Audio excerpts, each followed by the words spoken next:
Bom dia, boa tarde, boa noite. Esta é mais uma edição de Pedro e Cora, o seu programa sobre aquele choque que existe entre o digital e o real, que cada vez mais se confundem, né? Pedro e Cora, toda terça-feira, toda sexta-feira, na sua plataforma favorita de podcasts ou então no canal do Meio no YouTube. Eu sou Pedro Dória, ao meu lado está minha queridíssima amiga Cora Rona. E Cora, de que a gente vai falar hoje? Hoje nós vamos falar de uma quantidade de dinheiro monumental e do autor de ficção científica que está por trás disso. Pois é, você quer saber como lançar 4 livros e fazer algumas dezenas de milhões de dólares? A gente sabe quem pode te ensinar essa fórmula. Eu só não sei se é reaplicável, mas vem com a gente.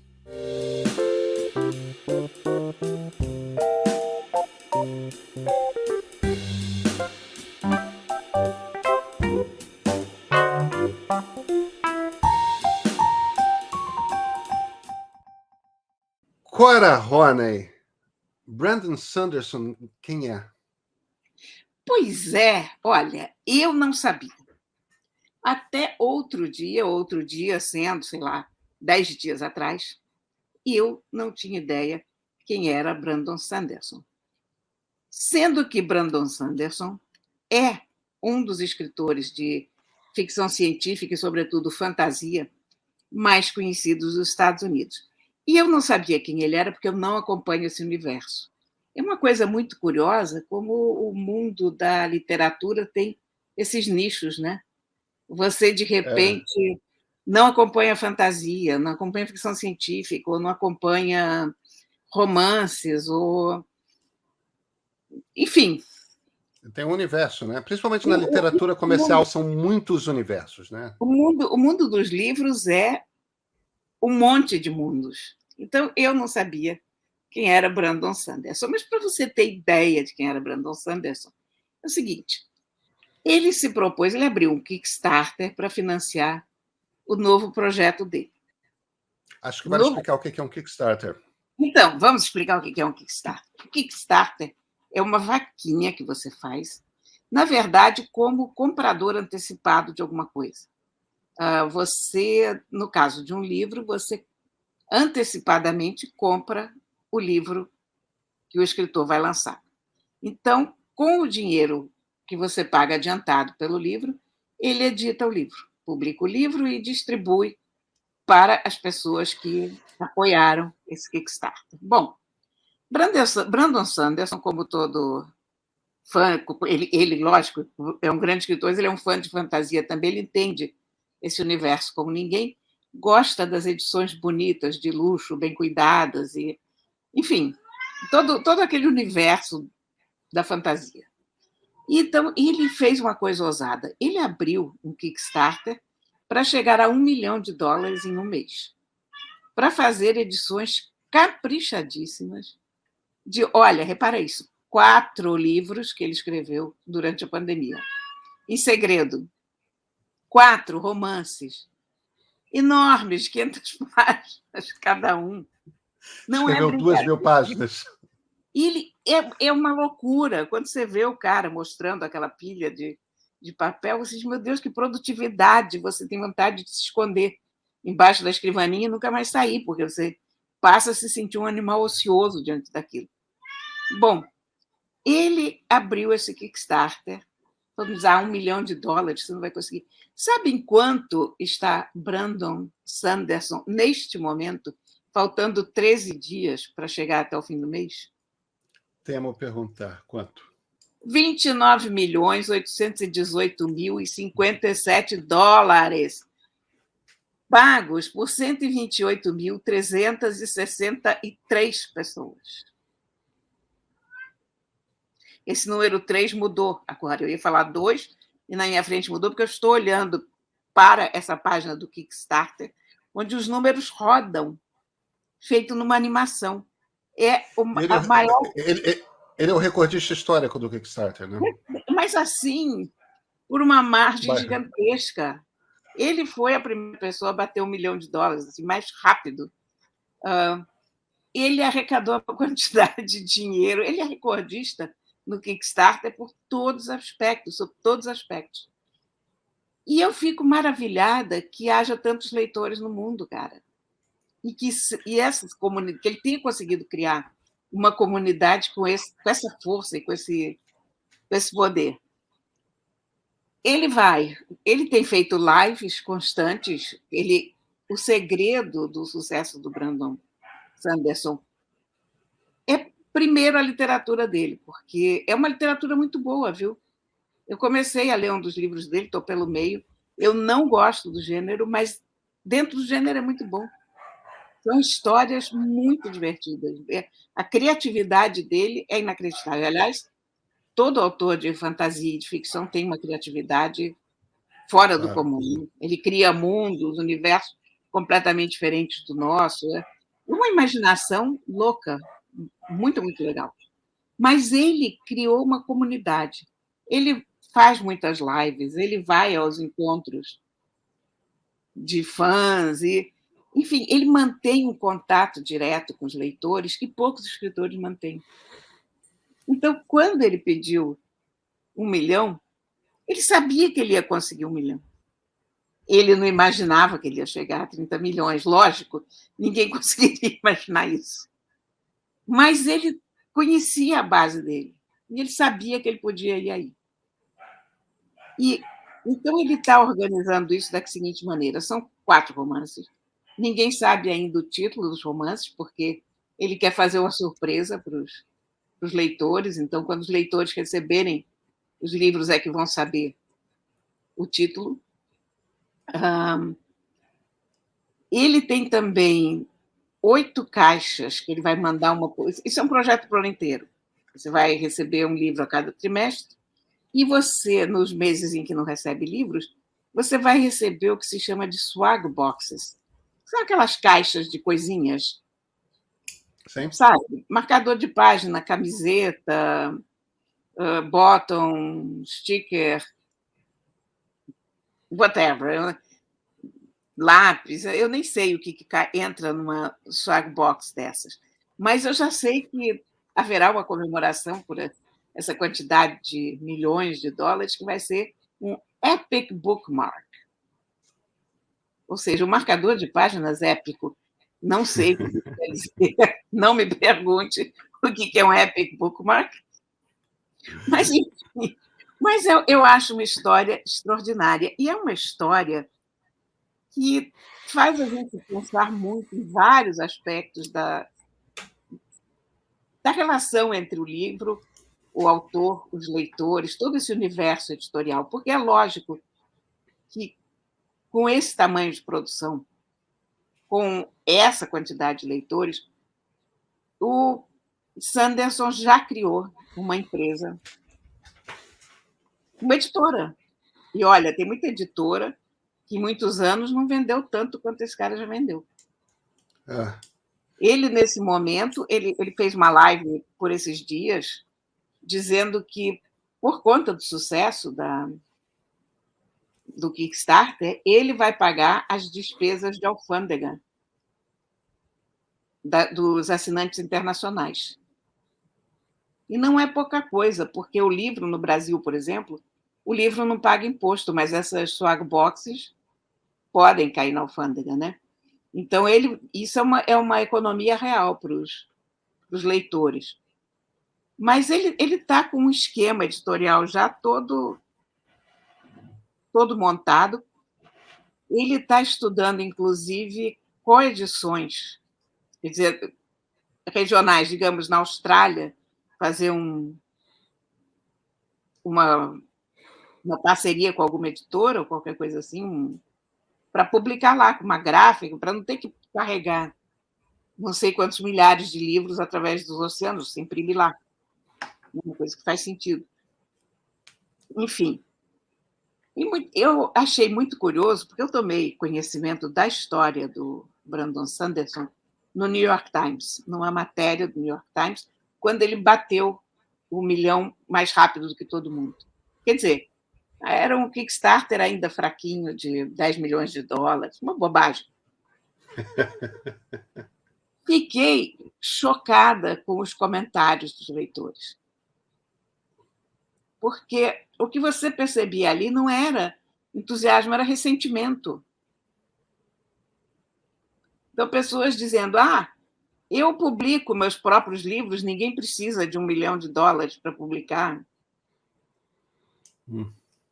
Sabe? Esse tipo de reação é aquela cabeça das pessoas que são essas pessoas que reclamam quando alguém ganha muito na empresa em que elas trabalham. Quer dizer, em vez delas pedirem aumento, elas reclamam dos que estão ganhando mais. Não tem disso? Você não já encontrou isso na vida? Já, claro. Pois claro. é. Mas eu tô aqui, enquanto você está contando isso, pensando várias coisas, Cora. Uma das coisas que me bate na cabeça é o seguinte: depois de um episódio desses, por que uma J.K. Rowling, por exemplo, que é a autora dos livros do Harry Potter, por que ela jamais trabalharia novamente como editora? Não tem nenhum motivo para ela trabalhar como editora. Tem. Qual? Porque o Brandon Sanderson, eu acho que é uma pessoa muito especial nesse aspecto. Ele tem amigos muito próximos que são editores, ele conseguiu montar essa estrutura, mas um livro caprichado não pode abrir mão de editor. Não é que não possa abrir mão, até pode, mas eu acho que a editora facilita muito o trabalho do autor. Nesse tipo de livro, sobretudo, que você tem que ter uma continuidade, você tem que ter gente para ler e reler. Por exemplo, ele fez uma live... Mas veja uma coisa, eu não estou discordando de você, não. O que eu estou querendo dizer é o seguinte, para uma J.K. Rowling, quando eu digo não ter uma editora, não quero dizer não ter todos os serviços que uma editora faz. Mas você, às vezes, não tem saco para manter uma editora, para gerenciar aquilo. Mas você bota um executivo para gerenciar, Cora. Eu também estou pensando nesse nível... uma pessoa que não tem dinheiro, né? Entendeu? Uma J.K. Rowling da vida, que é uma pessoa que, se ela abrir um Kickstarter e falar, olha, vou fazer uma nova série de fantasia, é claro que ela vai chegar no nível desse. É claro que vai. Ela, inclusive, tem um problema nesse momento, né? Porque ela é transfóbica. Não, ela é transfóbica. Eu pensei nela mais por causa do Harry Potter. Eu adoro Harry Potter, cara. E eu sou adoramos. Eu li todos os livros quando saíram. Na verdade, eu comecei a partir do Prisioneiro de Azkaban. Eu comecei no primeiro. Eu comecei no segundo por causa de você. Lendo sua coluna no segundo caderno, elogiando Harry Potter, quando estava lançando o Prisioneiro de Azkaban, que é o terceiro, né? Eu tinha acabado de lançar em inglês, a Cora está elogiando esse livro infantil. Eu tinha filha pequena, minha primeira filha estava recém-nascida, eu vou ler esse negócio. Eu adorei. Li os 2 anteriores e a partir dali li todos no momento do lançamento. Tipo, eu fazia pré-compra na Amazon para chegar no momento que lançava. Mas antigamente, Sidney Sheldon, entendeu? Stephen King, por exemplo, que vem de... Stephen King, exatamente. Stephen King vem de horrores, né? O Stephen King, se fizesse um Kickstarter, ele ia... Chega um momento aí que você não precisa, você pagando os custos da editora, de ter, tipo, pagando os custos de ter um executivo ou uma executiva cuidando disso, que contrate editores para fazer revisão, que contrate designer, tipo, alguém especialista nesse negócio. Você vai fazer mais dinheiro do que se você chegar para Random House, ou seja lá qual for a editora, para Penguin, para seja lá qual for, mas olha, e me ver um adiantamento e tudo mais. Mas eu não sei, eu tenho dúvidas pelo seguinte, porque não é fácil criar uma editora. Todas essas grandes editoras, elas são máquinas muito bem azeitadas. Então, você tem coisas como a distribuição.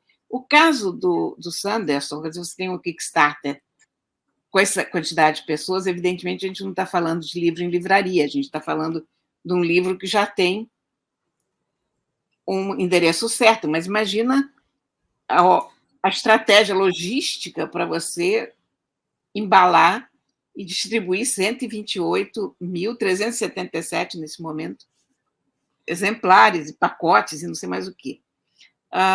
As editoras têm assessorias de imprensa, as editoras têm... Cara, são tantos canais, eu não sei. Não, Cora, eu entendo tudo o que você está falando. Eu publico meus livros através de editoras e tem mais. Eu imagino que você tenha também, eu tenho uma agente.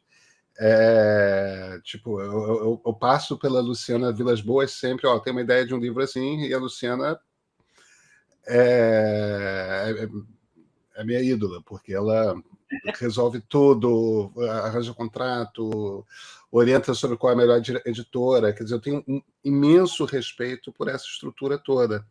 Mas a impressão que eu tenho é que quando você chega num determinado tamanho,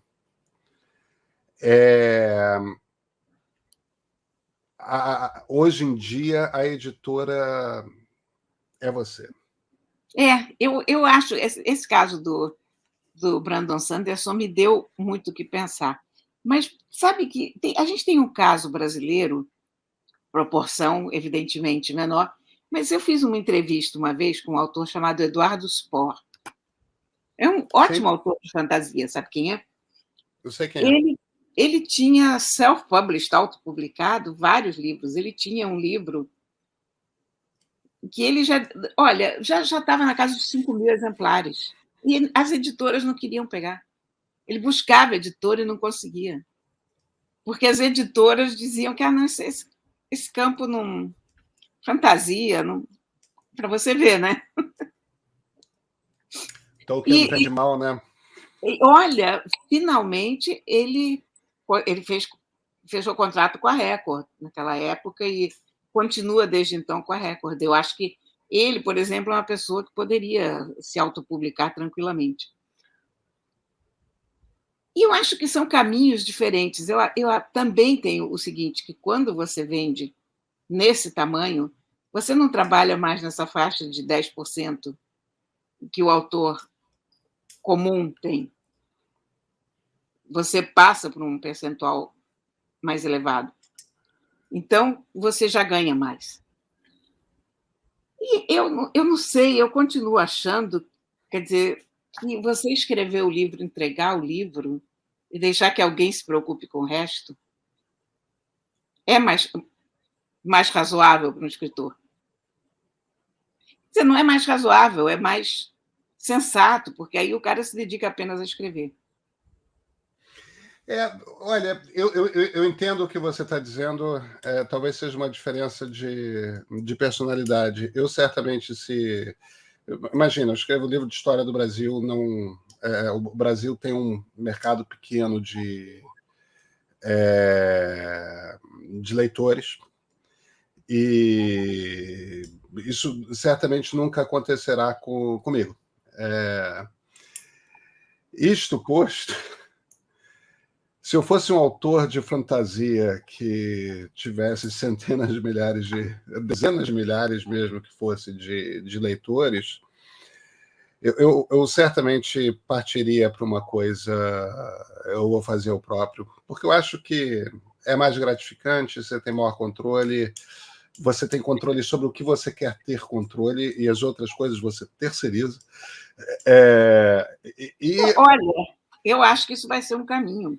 Quer dizer, eu acho que muita gente, a partir desse caso do Brandon Sanderson, é engraçado que no campo da fantasia isso é muito comum, porque eu soube de vários outros casos, não nessas proporções do Sanderson, evidentemente, autores que vendem 10.000, 14.000 livros, por aí, 20.000, que se autopublicam. É muito comum nesse ramo. Agora, eu comprei um livro recentemente, no início de 2020, não foi um Kickstarter, mas foi um programa de financiamento coletivo, que é um livro do Theo Benjamin. O Theo é filho do Cezinha, do César Queiroz Benjamin, e ele é um especialista, um grande especialista em tática de futebol. Tipo, os esquemas táticos mesmo, como é que as equipes se organizam, como é que você pensa o caminho para o gol, tudo mais, que é um troço sofisticadíssimo, complicadíssimo, que me interessa, mas sobre o qual eu entendo muito pouco. Quando o Flamengo teve aquela equipe extraordinária em 2019, o Theo fez, que era quando o Jorge Jesus era o técnico do Flamengo, o Theo escreveu um livro que cada capítulo era uma análise tática de cada jogo. E esse é um livro que, se ele levasse para a editora, a maior parte dos editores iam olhar assim, mas tá, tudo bem, eu sei que tem muito flamenguista, mas quantas pessoas vão comprar um livro sobre tática de futebol? Será que isso... Talvez ele encontrasse um editor. É o nicho do nicho, né?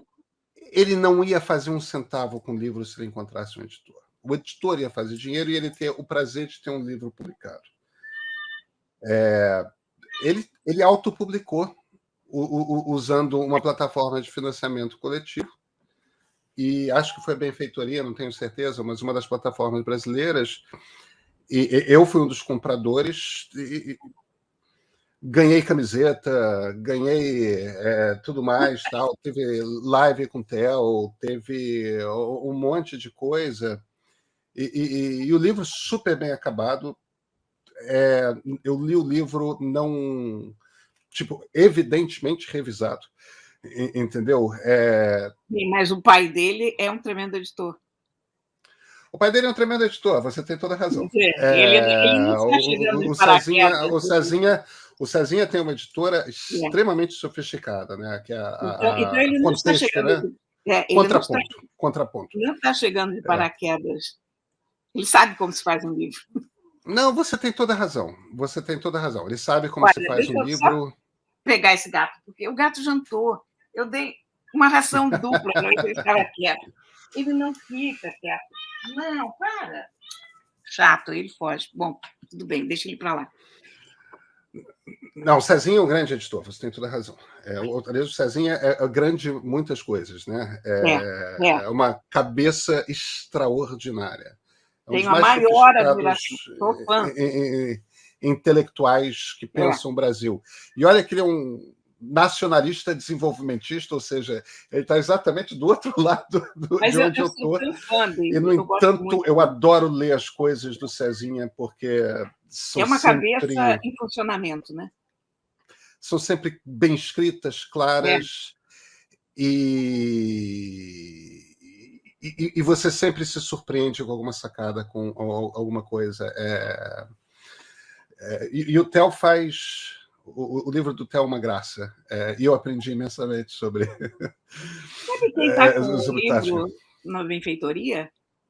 Que entrou na semana passada, no finzinho da semana passada, a Roberta Sudbrack. Olha só que interessante. A nossa grande chefe. A Roberta não é só uma grande chefe. A Roberta escreve muito bem. Ela trata as palavras com o mesmo carinho com que ela trata os ingredientes da cozinha. E, durante a pandemia, ela escreveu cartas para a avó. Que interessante. Sabe? E contando, a avó já falecida, ela contando o que estava acontecendo, ela sempre teve uma ligação muito grande com a avó Iracema. Todo mundo que conhece a Roberta ou acompanha a Roberta sabe da avó Iracema e das receitas da avó Iracema e da influência enorme que ela teve na Roberta, né? E a Roberta está fazendo uma benfeitoria para publicar essas cartas para a avó Iracema. Que coisa. E eu já garanti o meu exemplar. Eu vou comprar também, vou atrás. Clara, tá vendo? Não é uma realidade tão distante assim, não. Pois é. Mas, olha, nesse momento, nosso amigo Sanderson está em $29.825.177. Cora, devidamente acachapados para essa quantidade toda de zeros, nos vemos na sexta-feira? Sim, sim. Então, até sexta-feira.